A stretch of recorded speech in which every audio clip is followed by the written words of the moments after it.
السلام علیکم دوستو، کیسے ہیں آپ سب؟ میں زمینہ فیاض ایک بار پھر آپ کے ساتھ تو میں شروع کر رہی ہوں برمِ کائزان بائی عریشہ پارٹ 11۔ گڈ مارننگ جان، اتنی دیر لگا دی تم نے جاگنے میں؟ اس کی آنکھ کھلی تو اس کے پاس ہی لیٹا ہوا اس کے بالوں میں انگلیاں چلا رہا تھا۔ میں پھر سے بے ہوش ہو گئی تھی، وہ کچھ یاد کرتے ہوئے مندی مندی آنکھیں کھولتی نیند میں بولی تھی۔ ہاں میری جان، تم رات کو پھر سے بے ہوش ہو گئی تھی اور تمہارے شوہر تمہیں ان بازوں میں اٹھا کر یہاں اندر لے کر آیا تھا۔ تم کل رات کو ایک بار پھر سے جاسوسی کرتے ہوئے پکڑی گئی تھی، اس نے تفصیل سے بتایا۔ کل رات آپ نے کسی کو مارا تھا میرے سامنے، یا میں خواب دیکھ رہی تھی؟ اس نے بے یقینی سے پوچھا تو مسکرا دیا۔ تم خوابوں میں مجھے دیکھتی ہو جان کر خوشی ہوئی مجھے اس کے لبوں کو چومتے ہوئے جان کر خوشی ہوئی مجھے اس کے لبوں کو چومتے ہوئے وہ بہت پیار سے بولا تھا۔ مطلب آپ نے کسی کو نہیں مارا تھا؟ اسے ایک امید تھی، جبکہ وہ اس کی گردن پر جا بجا اپنے گستاخ لبوں کا لفظ بکھیرتے ہوئے اس کی حالت خراب کر رہا تھا۔ تم فضول باتیں بہت کرتی ہو، جب میرے پاس ہوتی ہو تب ان باتوں سے پرہیز کیا کرو۔ وہ اس کے لبوں کو اپنے لبوں میں قید کرتے ہوئے وہ جیسے اس سے فری مشورہ دے رہا تھا۔ کائزان پلیز بتائیں نا، آپ نے رات کو کسی کو مارا تھا؟ اس دفعہ وہ اس کی لمس پر بری طرح سے مچلی تھی، کیونکہ وہ اپنے دانتوں کا نشان اس کی نازک سی گردن پر چھوڑتا اسے بے حال کر گیا تھا۔ وہ بکھرتی سانسوں سے اس سے فاصلہ بناتی دور ہٹتے ہوئے پھر سے سوال کرنے لگی، جبکہ وہ اگلے ہی لمحے اس کے گرد اپنا حصار تنگ کرتا اسے پھر سے اپنے قریب کھینچ چکا تھا۔ تمہارا سوال پسند نہیں آیا مجھے۔ اس کے چہرے کو ایک بار پھر سے اپنے ہی ہاتھ میں قید کرتے ہوئے وہ اپنا ہاتھ اس کے بالوں میں الجھاتا، اس کے بالوں کو اپنی مٹھی میں جکڑتا، اس کے لبوں کو اپنی قید میں لے گیا تھا۔ انداز انتہائی جارحانہ تھا، وہ اس کی سانسیں پیتا جیسے اپنے لبوں کی پیاس بجھا رہا تھا۔ پہلے بتائیے، آپ بتاتے کیوں نہیں ہیں؟ وہ دور ہٹتے ہوئے اس سے باقاعدہ لڑ رہی تھی۔ اور تم میرا دماغ خراب کیوں کر رہی ہو؟ تمہیں سمجھ نہیں آ رہا کہ اس وقت میرا موڈ کس طرح کا ہے؟ ایک نکمی جاسوسن ہونے کے ساتھ ساتھ ایک انتہائی نکمی بیوی بھی ہو۔ ادھر آؤ میرے پاس، اس وقت تمہاری طلب ہے مجھے۔ اس دفعہ اس نے اسے اس طرح سے اپنے پاس کیا تھا کہ وہ چاہ کر بھی اس سے دور نہ ہٹ پائی، کیونکہ وہ اس پر اپنا وزن ڈال چکا تھا۔ اس پر پوری طرح اپنا سایہ بناتے ہوئے وہ اسے اپنے تنگ ترین حصار میں قید کر چکا تھا۔ وہ چاہ کر بھی فاصلہ نہ بنا پائی تھی۔ آپ بہت برے ہیں، اس کے کندھے پر مکے برساتے ہوئے اس نے اس سے اسی کی شکایت کی تھی جسے اس نے کسی کمپلیمنٹ کی طرح وصول کیا تھا۔ ڈارلنگ، تمہیں ابھی اندازہ بھی نہیں ہے کہ میں کتنا برا انسان ہوں۔ یہ تو شروعات ہے، آگے آگے تمہیں پتہ چل جائے گا کہ میں کیسا انسان ہوں اور تمہارے لیے کتنا برا ثابت ہوں گا۔ اس کے مکے برساتے ہاتھ کو اپنے ہاتھ میں قید کرتے ہوئے اس نے تکیے کے ساتھ لگایا تھا اور اس کے لبوں کو قید کرتے ہوئے اس نے ایسی سختی دکھائی تھی کہ اس سے خود ہی اندازہ ہو گیا کہ وہ کتنا برا انسان ہے۔ اس کے بازوں میں وہ مچل کر رہ گئی تھی، لیکن اس کی قید سے نکلنا ناممکن تھا۔ کیا کر رہے ہو رفیل؟ ایک ہی تو پھول ہے، وہ بھی توڑ رہے ہو؟ اور یہ ڈبلو اتنا غصہ کیوں ہو رہا ہے؟ اس نے ایک نظر ڈبلو کی طرف دیکھتے ہوئے رفیل سے کہا تھا، جو باغیچے میں گھسا اکلوتے پھول کو توڑ رہا تھا، جبکہ ڈبلو کا پنجرہ اس نے باہر سے کافی سختی سے بند کر رکھا تھا، کیونکہ وہ کافی زیادہ غصہ ہو رہا تھا۔ مجھے کہیں سے بھی پھول نہیں ملا کائزان، اور تمہیں تو پتہ ہی ہے نا کہ پھول کے بغیر میرا گزارا نہیں ہے۔ اور یہ ڈبلو صاحب میرے خیال سے چاہتے ہیں کہ یہ جو اکلوتا پھول اتنے دنوں کے بعد اس پودے پر لگا ہے، اسے بھی اپنی ممی کے چرنوں میں ڈال دیں۔ اس نے تفصیل سے اسے بتایا تھا، جبکہ پھول توڑ کر وہ اپنے ہاتھ میں لے چکا تھا، پھر ڈبلو کی طرف دیکھا تو انتہائی غصے سے اسے گھور رہا تھا۔ لیکن کائزان کے آنے کی وجہ سے وہ الٹی سیدھی حرکتیں چھوڑ چکا تھا۔ یقیناً اس دفعہ وہ پنجرہ توڑ کر باہر آنے کو تھا۔ تو تم کیوں اس کی ممی کا پھول توڑ کر کہیں لے کر جا رہے ہو؟ بیچارے کو دینے دو، اپنی ممی کو کسی طریقے سے تو خوش ہو جائے۔ اس کی ممی ہے، اس نے مسکراتے ہوئے کہا تھا، جبکہ رفیل کافی محبت سے اس پھول کو دیکھ رہا تھا۔ جاؤ لے جاؤ، یہ پھول تمہارے لیے زیادہ ضروری ہے۔ ڈبلو کی ممی کو فی الحال ڈبلو ہی نہیں پسند تو اس کا پھول کیا پسند آئے گا؟ خیر، اس کا بھی کوئی نہ کوئی علاج کرتا ہوں۔ اس نے کہتے ہوئے دروازے کی طرف دیکھا تھا، جہاں سے یاور اسے آتے ہوئے نظر آیا۔ صالح صاحب، اتنے دنوں کے بعد چکر لگایا آپ نے؟ ویسے مجھے تو لگا تھا کہ آپ روز ہی یہاں پائے جائیں گے، لیکن شاید آپ کے اندر وہ والی روح ہے وہ والی روح ہے کہ بہن کے گھر کا پانی نہیں پیتے۔ خیر جو بھی ہے، مجھے اچھا لگا۔ ویسے بھی میں نہیں چاہتا کہ میری بیوی فضول میں رشتہ داریوں میں پڑتی رہے۔ مائکا چھوٹ گیا، اب سسرال سنبھالنے کا وقت آ گیا ہے، اور سسرال کا سلسلہ تو یہاں ہے ہی نہیں، بس ایک شوہر ہے اور اس کا ایک چھوٹا سا بچہ۔ اس نے پنجرے کی طرف اشارہ کیا تھا، جبکہ اس کے چھوٹے سے بچے کو دیکھ کر یاور نے سر نفی میں ہلایا تھا۔ نئے گھر کی مبارکباد قبول کرے، وہ بولا تو یاور نے حیرانگی سے اس کی طرف دیکھا۔ وہ اس کی ہر چیز پر نظر رکھتا تھا۔ میری بہن کیسی ہے اور طبیعت کیسی ہے اس کی؟ تم لوگ کہیں جانے والے ہو؟ وہ اس سے ہاتھ ملاتے ہوئے کہنے لگا تھا، جبکہ وہ اسے اندر چلنے کا اشارہ کرنے لگا۔ آرام کر رہی ہے، رات کو ٹھیک سے سو نہیں پائی تھی۔ فکر مت کرے، طبیعت بالکل ٹھیک ہے اس کی۔ خیر آپ بتائیں، آپ کا جاسوس پہنچ گیا تھا یا نہیں؟ وہ اسے اندر لے کر آیا تھا، جبکہ یاور اس بارے میں کوئی بات نہیں کرنا چاہتا تھا۔ آپ بیٹھے، اسے جگا کر لاتا ہوں۔ ویسے میں 3 دفعہ جگا چکا ہوں، لگتا ہے اس کا جاگنے کا موڈ نہیں ہے۔ بہت تنگ کرتی ہے آپ کی بہن؟ ویسے آپ نے اسے جاسوسی پہ لگا کر اچھا نہیں کیا۔ اتنا بڑا گینگسٹر اپنی بیوی کے نخرے اٹھاتا ہے، جاسوسی کر کے احسان جتاتی ہے جان بچانے کا۔ میں لے کر آتا ہوں اسے۔ وہ اسے وہیں بٹھاتے ہوئے ملازم کو کچھ کھانے کو لانے کا اشارہ کرتا خود کمرے کی طرف چلا گیا تھا۔ اٹھ جاؤ لڑکی، کتنا سوتی ہے؟ اتنا میں نے تنگ نہیں کیا جتنی تمہیں نیند آ رہی ہے۔ اٹھ جاؤ مرم، بس بہت ہو گیا یار۔ وہ تیسری دفعہ کمرے میں آیا تھا، جبکہ وہ پتہ نہیں کون سی نیندیں پوری کر رہی تھی۔ اب تو دن کے 2:30 بج رہے تھے اور اس کو دنیا جہان کی کوئی خبر نہ تھی۔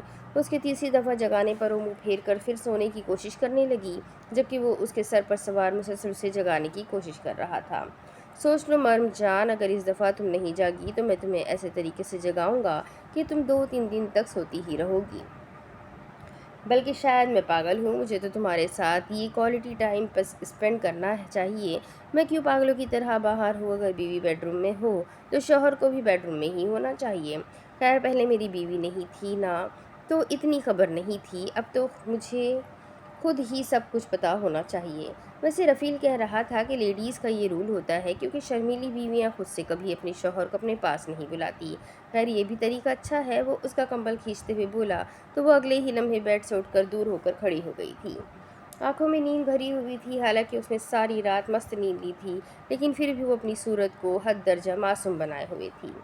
کہ سامنے والے کو اس پر ترس آ جائے، یہ الگ بات تھی کہ کاہزان ترس اسی پر کھاتا تھا جس پر وہ ترس کھانا چاہتا تھا۔ آپ کو اپنی معصوم بیوی پر بالکل ترس نہیں آتا کیا؟ دیکھیں میری حالت، اتنی نیند آ رہی ہے مجھے، اور ویسے بھی رفیل بھائی کو اتنا کچھ کیسے پتا؟ لڑکیوں کے رولز کے بارے میں ایسا کوئی رول نہیں ہوتا۔